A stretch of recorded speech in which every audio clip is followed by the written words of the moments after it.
adúpẹ́ fún ọba tó ní wá tó lẹ̀mí wá tó ní ogun tá ni a ti wà pẹ̀lú ọ̀kan nínú àwọn ikọ̀ àti ìnújẹ Elédùmarè Prophet Michael Ọlọ́runbẹ olùdásílẹ̀ ìjọ Lord God Ìfẹ́ tó wà ní ìpínlẹ̀ Èkó. Bàbá gẹ́gẹ́ bí ṣe wa àdúrà la máa fi ń bẹ̀rẹ̀ bá mo gbàdúrà fún gbogbo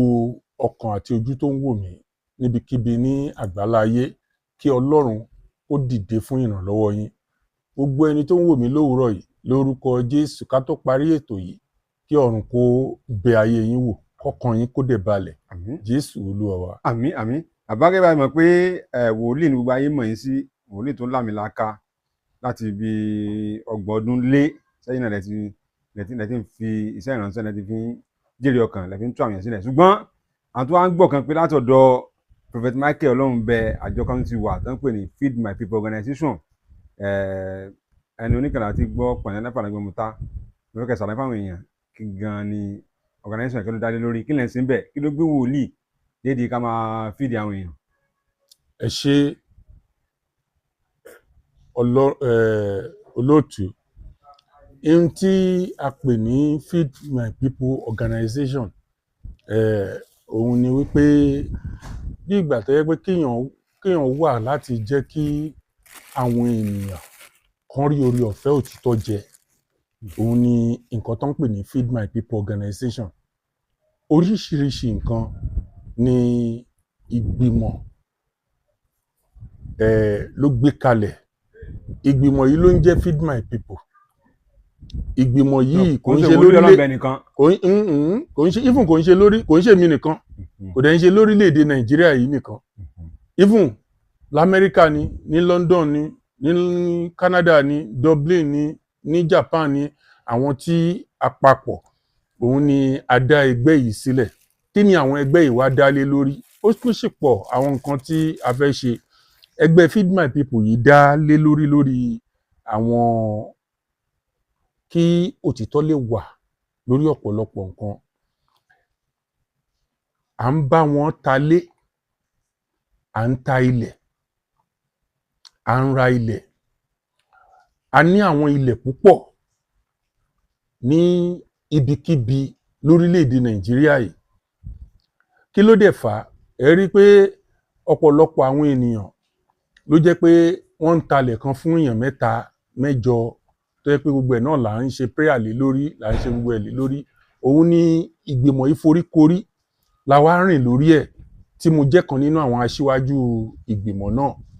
láti jẹ́ pé ká dá ẹgbẹ́ yìí sílẹ̀. Ẹ rí ọ́fíìsì ẹ̀ la dálẹ̀ ní Bógijẹ Access Bus Stop ní Àjà ní H&B Complex. Ẹ ti rí tẹ bá débẹ̀ Feed My People ẹ ti rí níbẹ̀ bẹ́ẹ̀.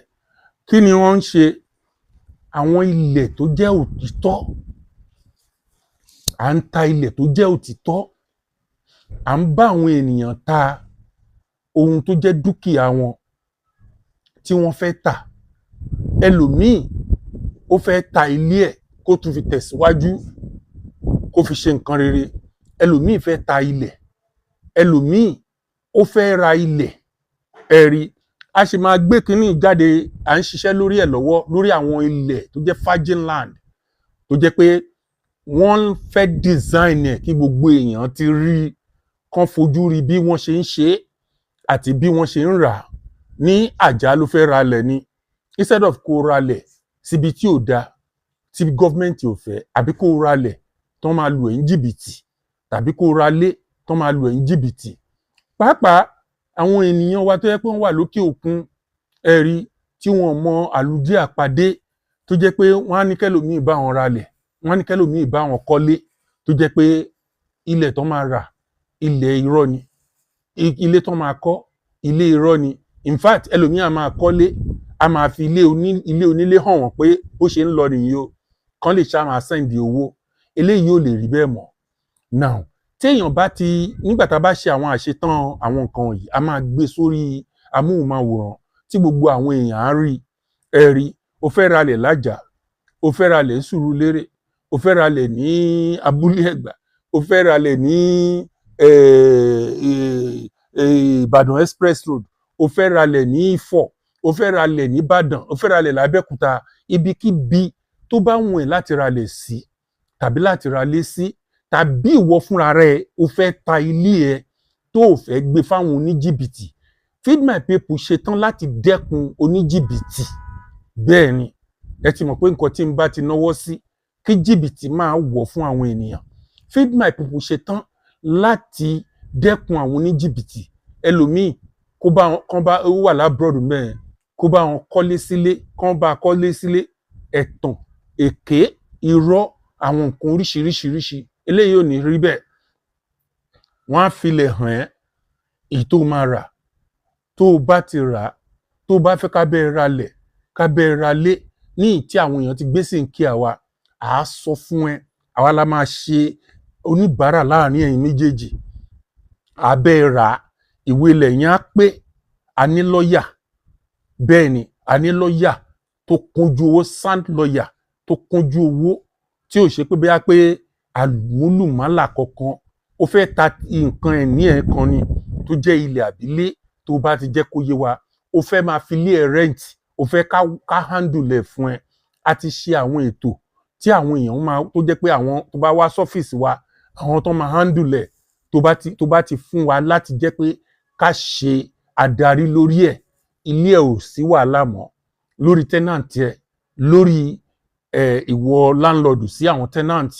Lẹ́yìn pé kó ti àkáǹtì tó máa gbowó sí lọ́dọọdún kó ti wà. Ó fẹ́ ralẹ̀ ní ilẹ̀ tí ò sí pé bóyá pé ìjọba ò náwó sí tó jẹ́ pé tó bá ti ralẹ̀ yẹn ó fẹ́ ká bẹ́ẹ̀ kọ́ ni ní ìgbàlódé tí wọ́n máa rí bọ́ngálò ní upstairs ní olókè méjì ní tó jẹ́ pé a máa fi hàn ẹ́ bó ṣe máa lọ tó dẹ̀ pé kò sí wípé ọ̀rọ̀ jìbìtì kan àbí ìnira kankan níbẹ̀. Now wọ́n pè ní Feed My People Real Estate ni wọ́n pè tó jẹ́ pé kò sí wàhálà, register company làwọn nǹkan wọ̀nyí. Nínú ọ́fíìsì wa yẹn lọ́ọ̀yà wà ń bẹ̀, àwọn ọ̀jọ̀gbọ́n wà ń bẹ̀, ẹ̀rí ní àwọn ilẹ̀ tó dáa tó dẹ̀ fọkànbalẹ̀ tó dẹ̀ wà ní gbangba. Ìwọ gangan ló tiẹ̀ wá nílẹ̀ yẹn ó fẹ́ bẹ́ẹ̀ kán bẹ́ẹ̀ tà ó dẹ̀ kán bẹ́ẹ̀ wáyàn sí kíákíá.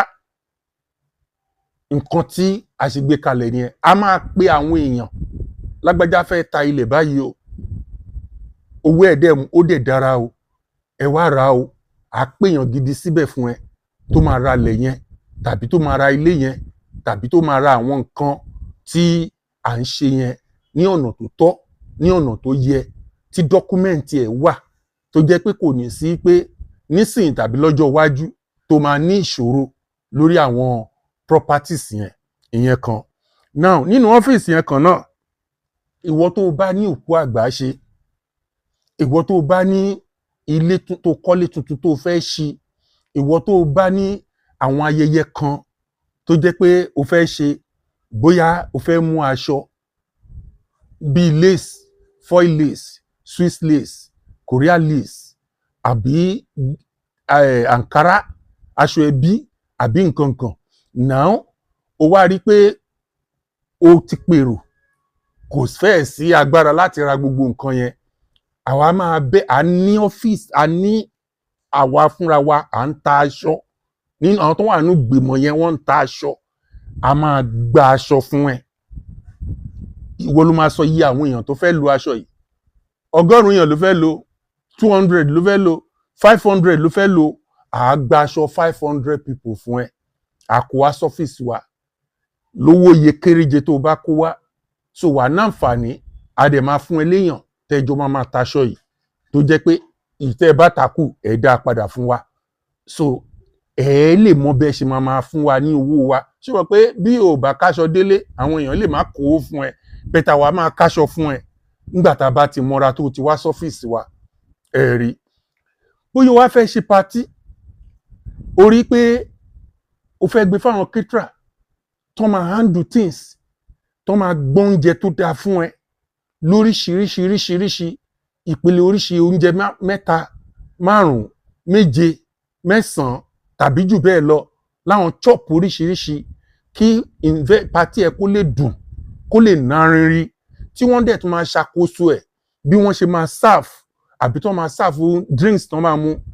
tó dẹ̀ ṣe máa fún gbogbo party yẹn máa decent tó máa neat a ti ṣètò lórí ẹ̀ tó o bá ń wá sọ́dọ̀ wa à á ṣètò ibi tó fẹ́ ṣe party sí iye àwọn èèyàn tó iv tó fẹ́ tẹ̀ láti ibi orí iv la máa ti bẹ̀rẹ̀ à á tẹ iv fún ẹ ní iv tó dára tó jojú ń gbèsè láti pe àwọn èèyàn gidi sí party ẹ̀ and then in tó tọ́ sí àwọn èèyàn gidi láti jẹ because wọ́n ló lọ pé wọ́n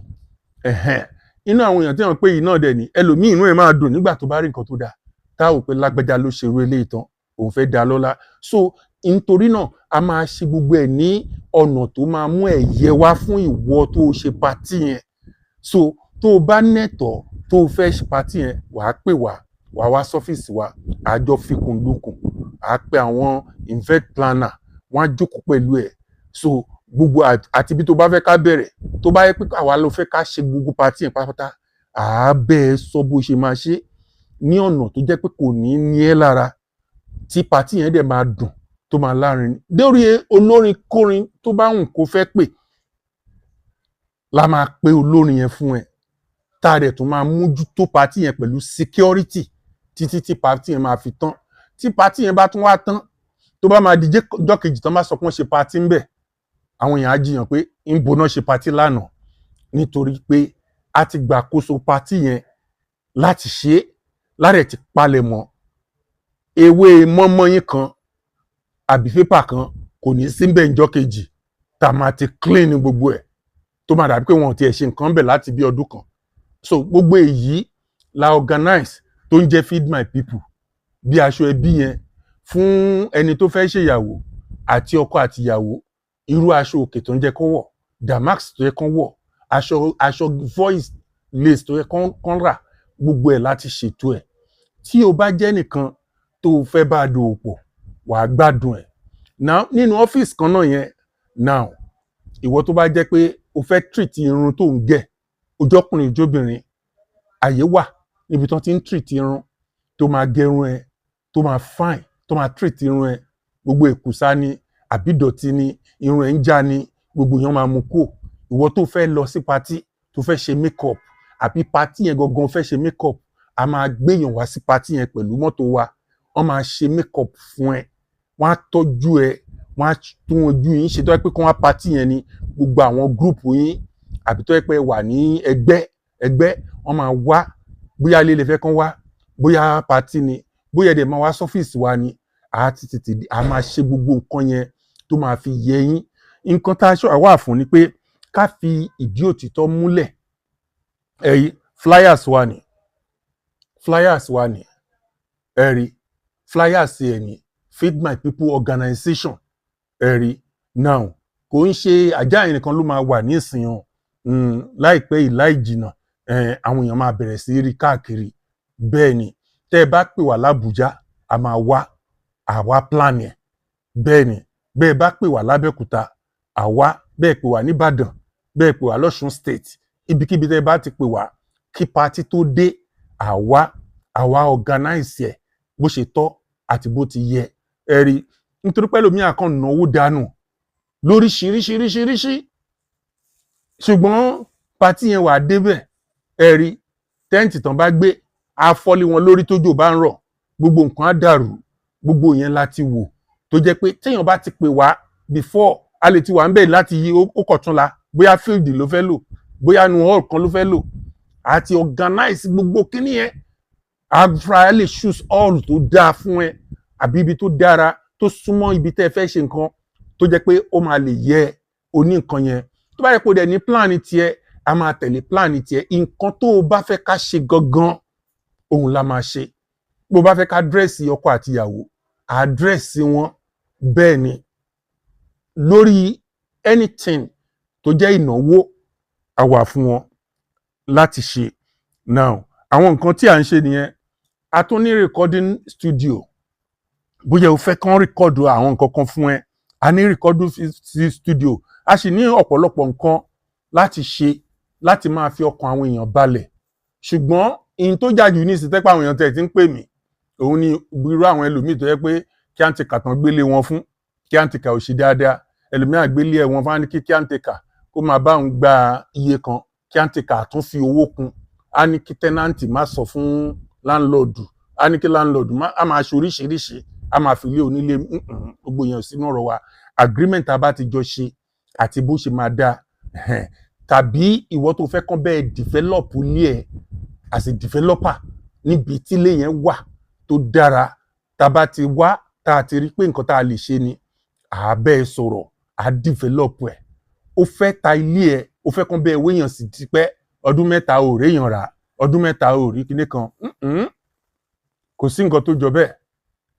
A ní ọ̀nà tó jẹ́ pé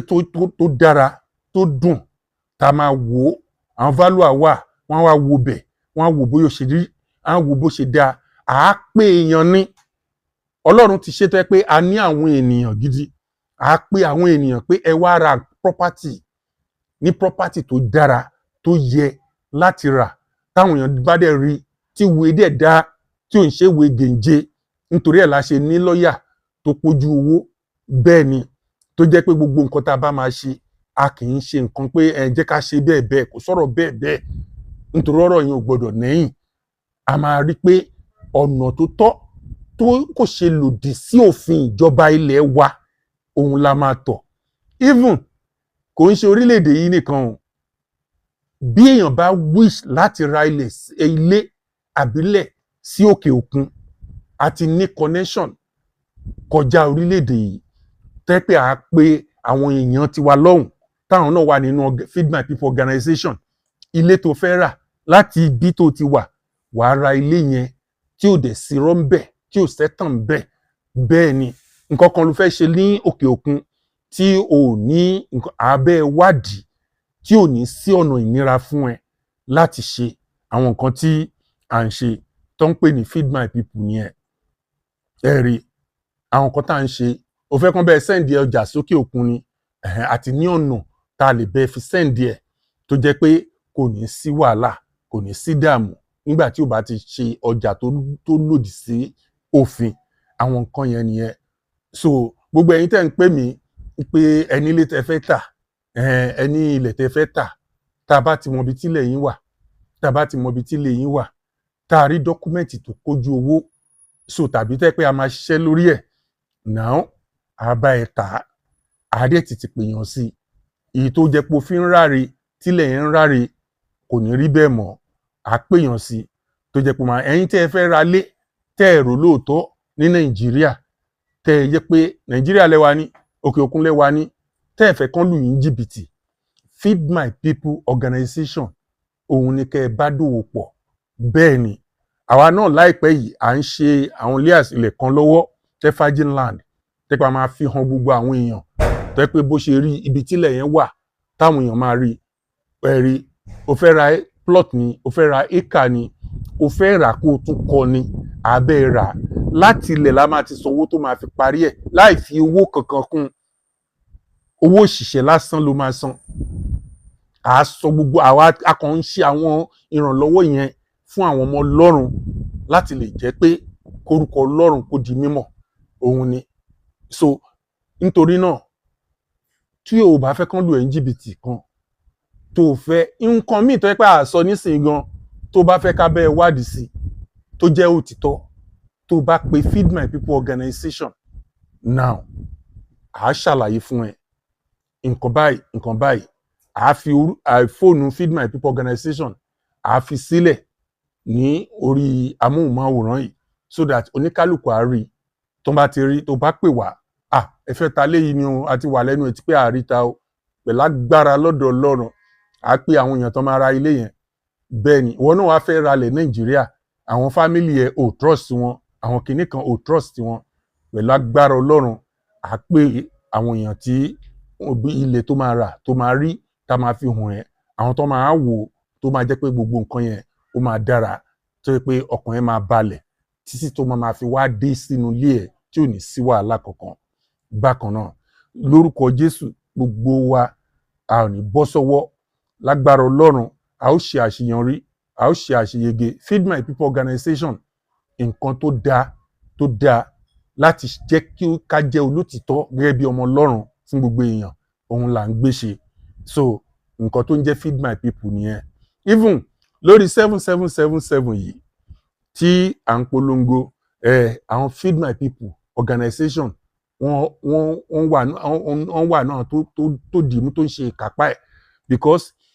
777 yìí gbogbo àwọn tó wà ní Feed My People organization pàápàá àwọn tó wà lókè òkun London, America, Canada, Dublin ẹ̀rí gbogbo àwọn tó wà ní South Africa doctor ní South Africa gbogbo àwọn èèyàn ṣáàlá káàkiri àgbáyé wọ́n ti lo 777 yìí ẹ̀rí ní Dubai wọ́n ti lo 777 yìí wọ́n ti rí kú dára nítorí náà àwọn náà wọ́n join wa láti wà ní Feed My People organization yìí láti di òtítọ́ mú ẹ̀rí Feed My 777 yìí kí ló ń wà fún ó wà fún gbogbo ọmọ ológun pátápátá ìwọ tó fẹ́ rí ògo ẹ lò ìwọ tó fẹ́ ṣe rere ìwọ tó fẹ́ lu àlùyọ ìwọ tó jẹ́ pé o ò fẹ́ ṣerú ẹgbẹ́ ẹ ọmọ ológo náà mọ̀ ẹ́ sí bẹ́ẹ̀ tó ti fẹ́ dológo àná irọ́ ni ayé àbìlú àti àwọn nǹkan tán dàlù ẹ̀ òun ló ṣe jẹ́ pé wọ́n fẹ́ mú ẹ wọlé ẹ̀rí tó yẹ pé àwọn ọmọ tán bí lójú ẹ tí wọ́n máa pè é ránṣẹ́ kò ní rí bẹ́ẹ̀ mọ́ tó bá ti lo 777 7 elders powder kan wà ńbẹ̀ iṣẹ́ àdúrà nípasẹ̀ ẹ̀mí mímọ́ ni bẹ́ẹ̀ ni ẹni tọ́lọ́run bá fi ọ̀nà hàn òun ló ń fi ọ̀nà hàn yàn ìwọ náà tó bá lò òun ni owó ìdákọ̀ mu ni fún àwọn tó bá gbọ́n o fún àwọn tí ò gbọ́n àbáwọn tí ò níbì kan rè so ó jọ wọ́n lójú ṣùgbọ́n fáwọn tán níbì kan lọ fáwọn tán mọ ìtumọ̀ ògo àwọn tán fẹ́ máa ránwó iṣẹ́ àwọn tán fẹ́ jẹ́ kí ayé kó rí ògo àwọn kó go àwọn kó búyọ irú wọn owó 777 kò jọ wọ́n lójú lọ́wọ́lọ́wọ́ yìí a tún wá ti ń ṣe páàkì kékeré ẹ wo páàkì yìí páàkì ńlá ni 777 yìí páàkì ńlá tó wà ní 777 yìí nísìnyí a tún wá ti ń ṣe páàkì kékèké tí wọ́n bá dé Bógijẹ ní Access bus stop ní Bógijẹ ní Àjà ní H&B complex àwa la wà lókè téńté wàá ti rí Feed My People ẹ̀rí irú ọ̀la Thursday ń sìn mo ti máa wà níbẹ̀ nítorí àwọn èèyàn gbogbo ẹ̀yin tẹ́ wà lẹ́kọ̀ọ́ tẹ́ ń sọ pé ẹ fẹ́ rí mi ǹjọ́ òní máa wá sí Bógijẹ ní ọ̀la lágbára lọ́dọ̀ Ọlọ́run ní orúkọ ti Jésù Kristi ń máa wà ní Bógijẹ ní ọ̀la ní Bógijẹ Access bus stop kò pé méjì ẹ̀gbẹ́ títì ni kò ní dìpọ̀ ń lọ street kan àbò ń wà kiri tó bá ti bọ́lẹ̀ wò H&B complex wàá ti rí mi níbẹ̀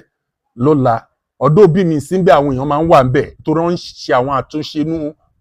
ọ́ọ̀lù yẹn lọ́wọ́lọ́wọ́ ọ́ọ̀lù la gbà síbẹ̀ kò ń ṣe pé ṣọ́ọ̀bù ọ́ọ̀lù tó bá débẹ̀ wọ́n náà rí i pé Ọlọ́run tóbi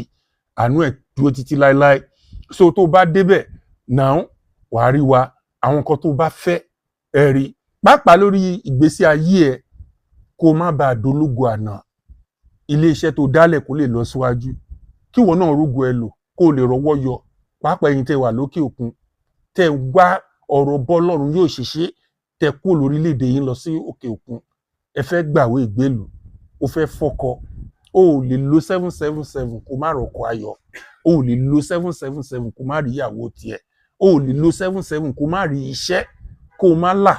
kó má kúrò lójú kan tá bá jẹ́ pé nǹkan ló ń yọ ẹ́ lẹ́nu Ọlọ́run ti fún wa ní agbára àti orí ọ̀fẹ́ fún 7 elders powder tó wà níbẹ̀ láti ṣẹ́gun gbogbo ọwọ́ ọ̀tá àti ìmọ̀ òkùnkùn ìwọ tó bá ṣí ṣọ́ọ̀bù tó fẹ́ kí ṣọ́ọ̀bù ẹ lọ síwájú now 555 òun ni àwọn èèyàn ń lò nísìn láti jẹ́ kí gbogbo nǹkan kó dára ṣọ́ọ̀bù ẹ kó lọ síwájú o ò fẹ́ ṣerú ẹgbẹ́ o fẹ́ máa tayọ nídìílé bàbá nídìílé ìyá láàrin àwọn ẹgbẹ́ ẹ o fẹ́ lálùyọ wàá lo 555 o kọjá sílẹ̀ o fẹ́ kọjá yẹn tà wàá lo 555 ìwọ tó o fẹ́ ní ìtẹ̀síwájú bóyá iṣẹ́ kan ló ń ṣe o fẹ́ kíṣẹ́ yẹn kó já mọ́lẹ̀ oníṣẹ́ ọwọ́ ni ẹ́ àbí pé òun lọ sí school o fẹ́ mókè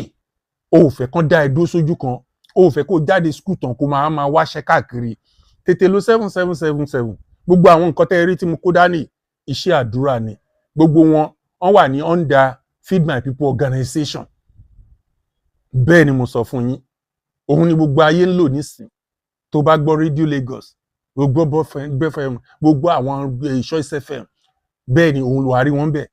gbòdè wo àwọn orí YouTube, orí Instagram, TikTok, Facebook wà rí ń bẹ̀.